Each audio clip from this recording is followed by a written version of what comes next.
I think something that'd be really good to finish on is this great piece by Jeff Bezos, and I want to read it to you because I think it just really drives this point home. Differentiation is survival, and the universe wants you to be typical. This is my last annual shareholder letter as CEO of Amazon, and I have one last thing of utmost importance I feel compelled to teach. I hope all Amazonians take it to heart. So here's a passage from Richard Dawkins' extraordinary book, The Blind Watchmaker. It's about the basic fact of biology. Staving off death is a thing that you have to work at.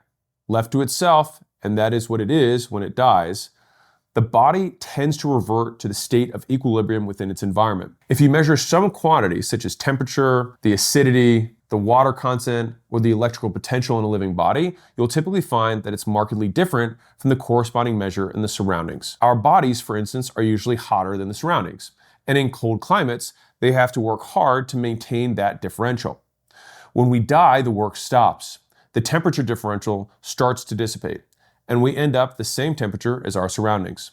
Not all animals work so hard to avoid coming into equilibrium with their surrounding temperature, but all animals do some comparable work. For instance, in a dry country, animals and plants work to maintain the fluid content of their cells, work against a natural tendency for water to flow from them into the dry outside world. If they fail, they die. More generally, if living things didn't work actively to prevent it, they would eventually merge into their surroundings and cease to exist as autonomous beings. This is what happens when they die. While the passage is not intended as a metaphor, it's nevertheless a fantastic one and very relevant to Amazon. I would argue it's relevant to all companies and all institutions and to each of our individual lives too.